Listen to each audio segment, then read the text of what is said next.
Subjunctive conditions. I love subjunctive conditions.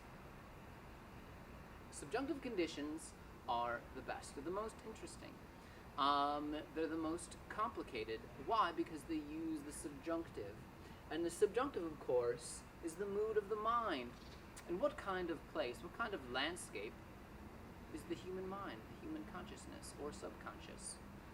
Yes, it can be a kind of fraught, perilous, disturbing, unsettling, fun, amazing place. So that's why these conditions are more difficult and more exciting. Subjunctive conditions, they're not intuitive like the indicative ones were. If I say simple fact present indicative, that means you're going to have present indicative verbs. If I say past simple fact past, then you're going to have verbs that are in the indicative past tenses, typically the imperfect or the perfect. This is not going to be true in the subjunctive. If I say, one of my three subjunctive conditions, if I say the present contrary to fact, you hear the word present, guess what tense is not going to be there? Right. It's going to be the imperfect. The imperfect subjunctive goes with the present contrary to fact. So, for example, we've already used it. If I were a dog, do you see that I currently am not a dog? I'm communicating to you the word, the subjunctive. If I were a dog, the subjunctive, communicating to you that I'm in fact not presently a dog. Present contrary to fact. So, the present contrary to fact condition uses the present subjunctive in both clauses, the if and the then clause, but expresses something that is currently not true, but at some point in time could be true. If I were reading Latin, am I currently reading Latin right now? No, I'm not. If I were reading Latin, I would be happy. I would be. Would. If I were reading Latin, I would be happy. It's currently not true. As you can currently see. But it can be true in the future with my present contrary to fact. Present contrary to fact, currently not true, but potentially could be true at some point in time in the future. If I were to say to you, if I was hungry, does that statement tell you that I am hungry or am not hungry? With the was, the indicative was. That's telling you that I indeed was hungry. Or if I were to say, if I am hungry, is that telling you that I'm currently hungry or currently not hungry? Yes, currently hungry. If I were to say, if I were hungry, am I communicating to you that I'm presently hungry or not hungry? Very good. I'm telling you that I am currently not hungry. If I were hungry says I'm not hungry. If I was hungry tells you that I was hungry. The was and the were, the subjunctive forms in English and in Latin, are critical for understanding what's going on. And so, our next condition is the past contrary to fact. Past contrary to fact, or past contrary to fact, is a condition that expresses something that didn't happen in the past and cannot ever happen in the past. For instance, I could say something like, if Washington had not, oh, do you hear the had? The had not crossed the Delaware. The past contrary to fact uses the pluperfect subjunctive in both clauses, the pluperfect subjunctive. So, if Washington had not crossed the Delaware is an expression you can see, right? George Washington crossed the Delaware. He did. Famously, he did.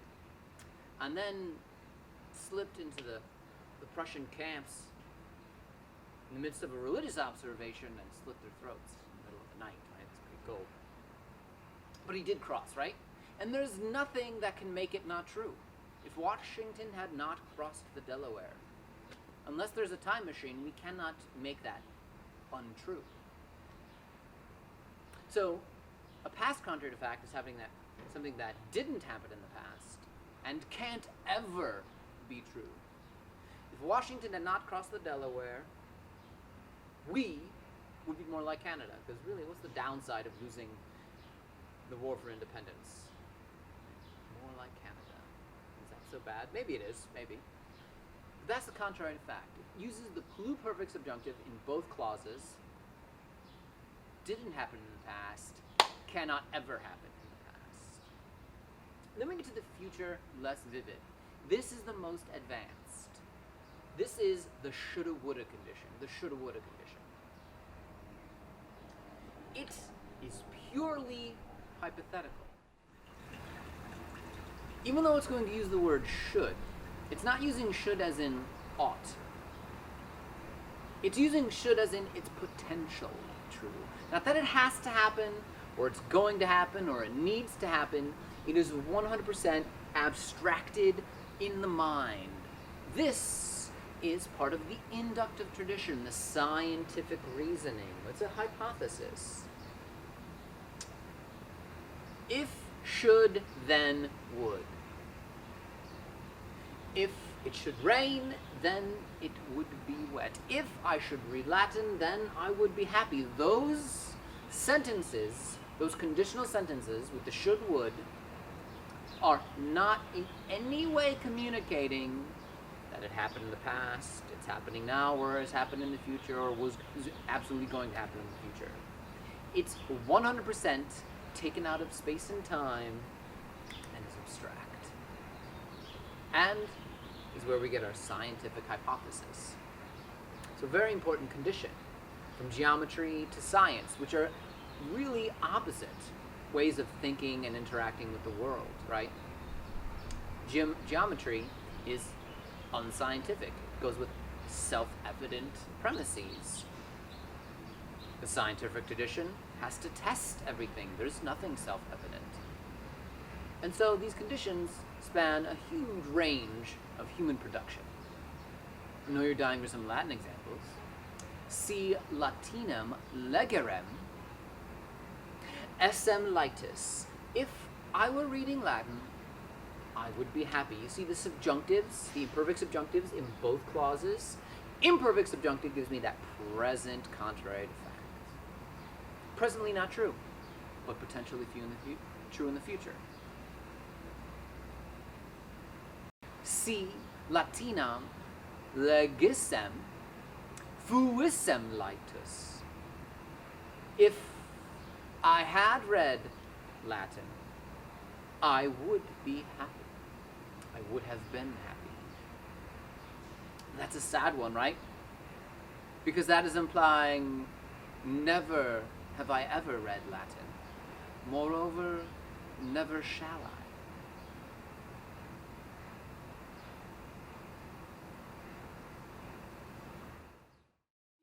Future less vivid. Si Latinam legam simlitis.